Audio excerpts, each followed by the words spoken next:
আগ্রাসন ছিল সে মুক্ত। আমি তাই কলকাতায় এসেছি এবং মূলত স্বাগত তসলিমা নাসরিনকে। কলকাতা এমন শহর, বিশ্বের বহু দেশ থেকে বহু মানুষ এখানে আসেন, আর আগের থেকেও এসছেন। হ্যাঁ, সারা ভারতবর্ষে যেমন মৌলবাদের প্রাদুর্ভাব হয়েছিল, পশ্চিমবাংলায়ও হয়েছিল। পশ্চিমবাংলার মানুষই মুক্ত করেছেন, তাই মুক্ত মনারা সবাই এখানে আসবেন, তাদের বক্তব্য রাখবেন। কলকাতার মানুষ শুনতে চায়।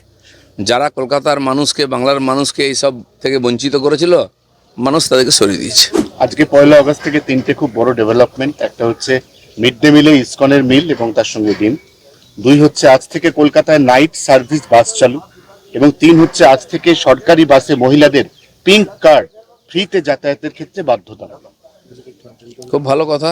সরকারের যে অ্যাচিভমেন্ট, মাননীয় মুখ্যমন্ত্রী কথা দিয়েছিলেন, আমাদের ম্যানিফেস্টোতেও ছিল মহিলাদের জন্য বিশেষ ব্যবস্থা এবং জীবনযাত্রাকে গতিশীল করতে। আজ কলকাতা এমন একটা শহর, সারা দিন রাত লোকে এখানে কাজ করেন, যান। আইটি সেক্টর থেকে অন্যান্য ডিপার্টমেন্টে কাজ চলছে। আমরা চাই দিনরাত মানুষ কাজ করুক এবং প্রগতি হোক। মহিলাদের রাস্তায় বেরোনো, রাত্রে অফিস করা বন্ধ করে দিয়েছিল সরকার। কোন দিকে? মধ্যযুগের দিকে নিয়ে যাচ্ছিল। তো আজকে বিশ্বের সঙ্গে তাল মিলিয়ে যদি চলতে হয়, এগুলো আমাদের করতে হবে। সরকার ক্ষমতায় এসেই পরপর এই ধরনের স্টেপস নিচ্ছে। দাদা আজকে পরিবর্তনের বাংলায় একদম। ফসিল হয়ে যাওয়া একাধিক মেট্রো প্রজেক্ট, তার মধ্যে পিঙ্ক মেট্রো, যেটার বহুদিনের প্রত্যাশা। কলকাতা থেকে একটা মেট্রোয় কল্যাণী পর্যন্ত যাওয়া যাবে, এটা হচ্ছে টোটাল প্রজেক্ট। এই প্রজেক্টটা নতুন করে হিমঘর থেকে এই সরকারের জমানায় বেরোলো এবং আশার আলো। দেখুন, প্রজেক্ট, পাথর গেঁথে দেওয়া, এগুলো তো আমরা দেখছি 50 বছর ধরে, কাজ কিন্তু এগোয় না। বাংলায় মানে ভারতবর্ষের একদম প্রথমে বোধহয় মেট্রো কলকাতায় শুরু হয়েছিল, সেই 80 সালের দিকে। কত বছর হয়ে গেল? 40-42 বছর হয়ে গেল। কলকাতায় মেট্রো কতটা সম্প্রসারিত হয়েছে, কেন হয়নি? ওদিকে এতদিনে বারুইপুর, এদিকে কল্যাণী হয়ে যাওয়া উচিত ছিল, কিন্তু হয়নি। আজ সেটা করতে, অথচ দিল্লি থেকে আরম্ভ করে একাধিক শহর, হয়তো 50 বেশি শহরে মেট্রো চলছে। সেখানে দেখুন 10 বছরের মধ্যে মেট্রো কোথা থেকে কোথায় পৌঁছে গেছে। সমাজ জীবনকে গতিশীল করার জন্য আধুনিক ব্যবস্থা গ্রহণ করা উচিত। এখানে রাজনীতি হয়েছে, মেট্রো রেডি হয়ে যাওয়ার পরেও চিংড়িঘাটায় জয়েন করতে দেওয়া হয়নি, ইচ্ছাকৃত, খালি রাজনীতির কারণে। তো আজকে তার ফলে কি হলো? ওনারা তো গেলেন, পশ্চিমবাংলার ভবিষ্যৎকে বিগড়ে দিয়ে গেছেন। তো আমাদের সরকার সেটাকে উদ্ধার করার চেষ্টা করছে। দাদা আজ থেকে শুরু হলো জনগণনা, বর্তমানে লুকিয়ে আছে এবং জঙ্গি। যেটা অত্যন্ত গুরুত্ব দীর্ঘ বছর ধরে। গত বছর থেকে সারা দেশে জনগণনা শুরু হয়েছে জুন থেকে। এখানকার সরকার ইচ্ছা করে অনুমতি দেয়নি, যাতে এই যে 91 লক্ষ নাম বাদ গেছে, এরা যাতে ভোটার হিসেবে থেকে যায়। তা সত্ত্বেও বাঁচাতে পারেননি। তো এমনিতে জনগণনা 11 সালে হয়েছিল, আজকে কত বছর হলো? 25 বছর, 15 বছর হয়ে গেছে। অনেক কিছু পাল্টে গেছে, তার তথ্যই সরকারের কাছে নেই। সমস্ত যোজনা ফেল হবে এই জন্য। তো সেটা আমরা সরকারে এসেই অনুমতি দিয়েছি এবং চালু হয়ে যাচ্ছে। মুখ্যমন্ত্রীর লাইভ থ্রেট, মুখ্যমন্ত্রীর লোকেশন এবং তার সমস্ত ডিটেল নেওয়া লস্কর জঙ্গি সেই লুকিয়ে রয়েছে বর্ধমানের রেনেসায় অভিজাত আবাসনে। দেখুন, ভারতবর্ষে কোথায় 50 বছর ধরে টেরোরিজমের বিরুদ্ধে লড়াই করছি আমরা, এবং ক্ষতবিক্ষত হয়েছে। এর আগে সরকারগুলো সমঝোতা করে নিয়েছিল টেরোরিজমের সঙ্গে, যে পাকিস্তান স্পন্সর টেরোরিজম, সে পাকিস্তানের সঙ্গে চিঠি চাপাটি চলতো, প্রেমপত্র যেত, কোনো অ্যাকশন হয়নি। আমাদের সরকার আসার পরে টেরোরিজমের যেখানে গড়, আঁতুড় ঘরে আমরা গিয়ে সার্জিক্যাল স্ট্রাইক করেছি, এবং সারা ভারতবর্ষে বহু নেতা, মাননীয় প্রধানমন্ত্রী, রাষ্ট্রপতি, গৃহমন্ত্রী, আমাদের বর্তমান মুখ্যমন্ত্রী এবং একাধিক নেতার নামে বহুবার থ্রেট এসছে, চিঠি এসছে, ধমকি এসছে। আজ পর্যন্ত কিছু করতে পারেনি ওরা, কিন্তু ওরা ভুলে গেছে যে এখন নরেন্দ্র মোদী সরকার চলছে, বিজেপি সরকার চলছে এখানে। তো সেই জন্য যেখান থেকে এরকম হবে, সে তার মূল শুদ্ধ উপড়ে ফেলবো আমরা। আজ সারা দেশের সরকার এবং ভারত সারা দুনিয়ায় মানে যে টেরোরিজমের বিরুদ্ধে নেতৃত্ব দিচ্ছে নির্মূল করার জন্য।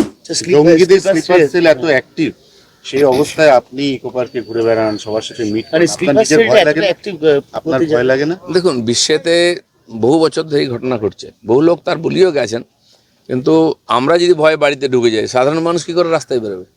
আমি তো টিএমসির টেরোরিজমের শিকার বহুবার হয়েছি, আমাকে কেউ আটকাতে পারেনি। আমি রাস্তায় ছিলাম, রাস্তায় থাকবো, আর যতদিন ভগবান লিখে দিয়েছে না, তার 1 সেকেন্ড কম আমার আয়ু কেউ করতে পারবে না। দাদা মমতা ব্যানার্জি কবিতা লিখলেন শুক্রবারিয়া, যে শুক্রবার নিয়ে মূলত কটাক্ষ, যেটা আমরা কলকাতা বুকে দেখলাম, সেই শুক্রবারিয়া নিয়ে আমরা কবিতা লিখলে নাম দিয়ে হচ্ছে শুক্রবারিয়া।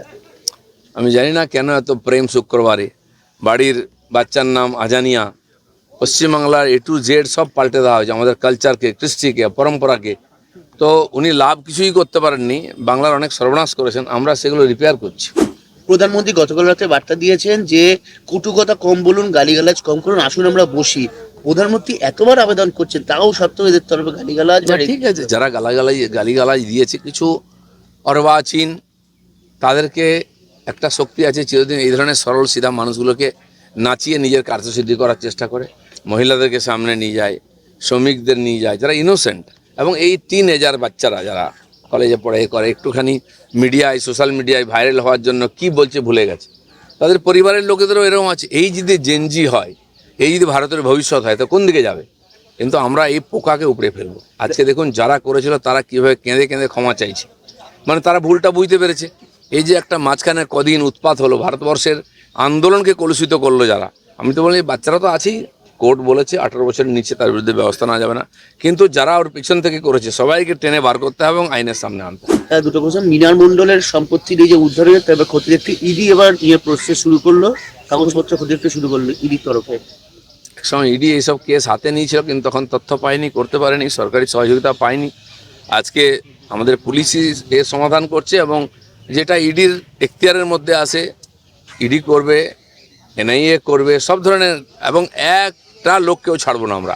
দেখুন এই তার কত দূর যায়, হাজার হাজার কোটি টাকার ঘোটালা, পশ্চিমবাংলার দেশের রাজস্ব লুট, বিরাট অপরাধ, এবং তাকে তৎকালীন সরকার এই সমস্ত লোককে শেল্টার দিয়ে তাদের কাছ থেকে সুবিধা নিয়েছে। মানে ময়ূরাক্ষী নদীর উপর একটা আস্ত ব্রিজ বানিয়ে ফেলেছিলেন টুলুবাবু, কি বলবেন? মানে সরকার দেখেন, আমরা শুনেছি মেক্সিকোতে যারা মাফিয়া আছে, ড্রাগ মাফিয়া, তাদের কাছে প্রাইভেট বিমান আছে, সেই এক একটা র্যাকেটের বছরের যা ইনকাম অনেক দেশের বাজেটও তত হয় না।